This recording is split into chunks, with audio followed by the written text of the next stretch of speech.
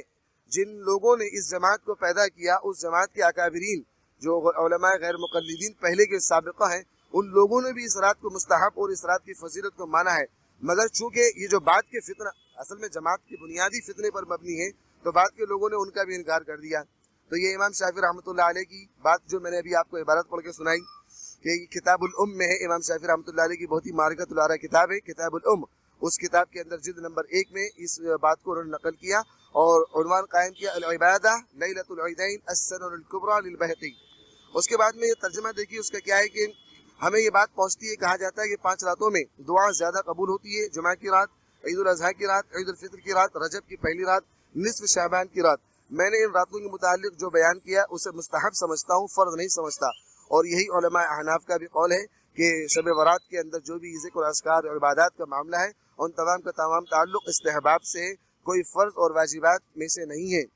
اور ایک اور بات سنیے، علامہ زین الدین بن ابراہیم الشیبان بن نجیم المصری، یہ حنفی عالم ہے، غالباً ان کی بات تو غیر مقلدین کو قطعاً بالکل نہیں چلے گی. یہ البحر الرائق ان کی کتاب ہے، بہت ہی معرکۃ الآراء کتاب. گرچہ غیر مقلدین کی نظر میں ان کی کوئی ویلو نہ ہو لیکن علماء عرب البحر الرائق کے سامنے اپنے گھٹنے اور اپنے سروں کو جھکا دیتے ہیں. وہ فرماتی کہ وَمِنَ الْمَنْدُوبَاتِ أَحْيَاءُ اللَّيَالِي الْعَشْرِ مِنْ رَمَضَانَ وَلَيْلَةِ الْعِيدَيْنِ وَلَيَالِي عَشْرِ ذِي الْحِجَّةِ وَلَيْلَةِ النِّصْفِ مِنْ شَعْبَانَ كَمَا وُرِدَتْ بِهِ الْأَحَادِيثُ وَذَكَرَهَا فِي التَّرْغِيبِ وَالتَّرْهِيبِ مُفَصَّلًا. وہ فرماتے ہیں کہ رمضان کی آخری 10 راتوں میں، عیدین کی راتوں میں، ذی الحج کی 10 راتوں میں، شعبان کی 15ویں رات میں شب بیداری کرنا مستحبات میں سے ہے جیسا کہ احادیث میں آیا ہے. اور علامہ مندری رحمۃ اللہ علیہ نے انہیں ترغیب و ترہیب میں مفصلاً بیان کیا ہے. اس کے بعد میں ہندوستان کے ایک بہت بڑے مشہور محدث علامہ انور شاہ کشمیری رحمۃ اللہ علیہ فرماتے ہیں کہ ان هذه الليلة ليلة البراء وصح الروايات في فضل ليلة البراء العرف الشاذي. یہ رات لیلۃ البرات ہے اور اس رات یعنی لیلۃ البرات کی فضیلت کے بارے میں روایت صحیح ہے. تو یہ ایک مختصر سی اس روایت کے تعلق سے اکابرین امت کی باتیں تھیں. تو بہرحال ان تمام کا مجموعہ اس بات پر دلالت کرتا ہے کہ لیلۃ البرات کی اپنی فضیلت ہے اور اس کی اصل سے انکار نہیں کیا جا سکتا. اور دوسرا جو شروع میں نے کہا تھا کہ کسی حدیث کے ضعیف ہونے کا مطلب یہ نہیں ہوتا ہے کہ اس کو سرے سے انکار کر دیا جائے. آپ علماء امت کے اسلاف کے عمل کو دیکھیں. حضرت عمر بن عبد العزیز رحمۃ اللہ علیہ کا عمل اس پر رہا ہے شب برات کے تعلق سے. امام مالک اور امام شافعی کے حوالہ بھی میں نے آپ کو دیا. اس کے علاوہ علماء اسلاف اس رات کی فضیلت کا اعتراف کرتے چلے آئے اور اس رات میں باقاعدہ عبادتوں کا اہتمام کیا. اب عبادت کا جو طریقہ ہے اس طریقے کو اگر صحیح طریقے سے کیا جائے تو اس رات کی فضیلت کو ہر مومن اور مسلمان پا سکتا ہے. وہ کیا ہے کہ انفرادی طور پر عبادت کریں، اجتماعی طور پر نہ کریں، انفرادی طور پر دعا کریں. اور اس رات کے اندر قبرستان جانے کا معاملہ جو کہ حضرت عائشہ سے مروی ہے، ترمذی وغیرہ میں وہ روایت غالباً موجود ہے کہ اللہ کے رسول جنت البقیع میں تھے. تو اس روایت سے ایک طبقہ وہ ہے جو شب برات میں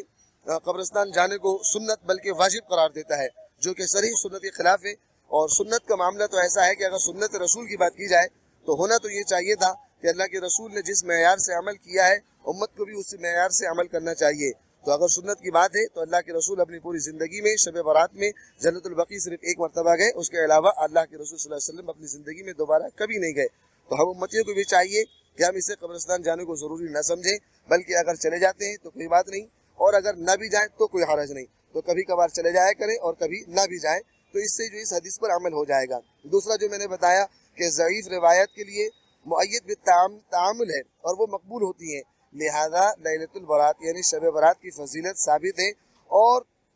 یہ جو ہمارے زمانے میں بے وقوف گھوم رہے ہیں غیر مقلدین، یہ جو کہتے ہیں کہ حدیث محض اسنادی ضعیف کو دیکھ کر یہ جو اس کو بے اثر قرار دیتے ہیں، یہ بالکل غلط ہے. اور ان کا یہ اعتراف غیر مقلدین کا کہ شب برات کی کوئی اصل نہیں، اس رات کی کوئی فضیلت نہیں، دراصل یہ ان کی اپنی جہالت اور شیطان کی پیروی ہے، ہوائے نفس پرستی ہے کہ اللہ کے بندوں کو جو ایک خوبصورت موقع فراہم ہو رہا ہے اللہ سے مقرب ہونے کا، اللہ سے مانگنے کا، یہ اللہ کے بندوں کو اللہ سے دور کرتے ہیں. اب اس کے بعد میں ایک بات یہ آتی ہے کہ 15 شعبان کا روزہ، تو اس تعلق سے دیکھیے بہت سے لوگ اس کے اندر غلو کرتے ہیں، تو غلو نہیں کرنا چاہیے۔ روزے کا معاملہ ہے تو وہ سنت نہیں ہے، نہ واجبات میں سے ہے، بلکہ اگر کوئی رکھتا ہے اپنی بشاشت نشاط کے ساتھ میں تو رکھے۔ اس کے تعلق سے حضرت علی رضی اللہ تعالیٰ عنہ سے ایک روایت ملتی ہے کہ اذا كانت ليلة النصف من شعبان فقوموا ليلها وصوموا نهارها فإن الله ينزل فيها لغروب الشمس إلى سماء الدنيا فيقول ألا من استغفر لي فاغفر له ألا من، یہ پوری ایک روایت ہے جو ابن ماجہ نے نقل کی ہے، اور اس کے ساتھ ساتھ امام بیہقی رحمۃ اللہ علیہ نے بھی اس کو اپنے شعب الایمان میں نقل کیا کہ حضرت علی فرماتے ہیں کہ شعبان کی 15ویں رات آئے تو اس رات کو قیام کرو اور دن کو روزہ رکھو، کیونکہ اللہ تعالیٰ سورج غروب ہونے سے لے کر صبح صادق تک آسمان دنیا پر جیسا کہ اس کی شان ہے نزول فرماتے ہیں، اور پھر اس کے بعد میں ارشاد فرماتے ہیں کہ کوئی بخشش طلب کرنے والا ہو تو میں اس کو بخش دوں۔ یہ تمام باتیں اس کے اندر ہیں کہ اللہ رب العزت بندوں سے مخاطب ہوتے ہیں۔ اور اس کے بارے میں کہا جاتا ہے کہ اس کی سند ضعیف ہے، اسناد ضعیف، کہ اس کی سند ضعیف ہے، لیکن آگے یہ دیکھیے کہ والضعیف یعمل به فی فضائل اعمال، کہ ضعیف روایتیں فضائل اعمال میں چل جاتی ہیں۔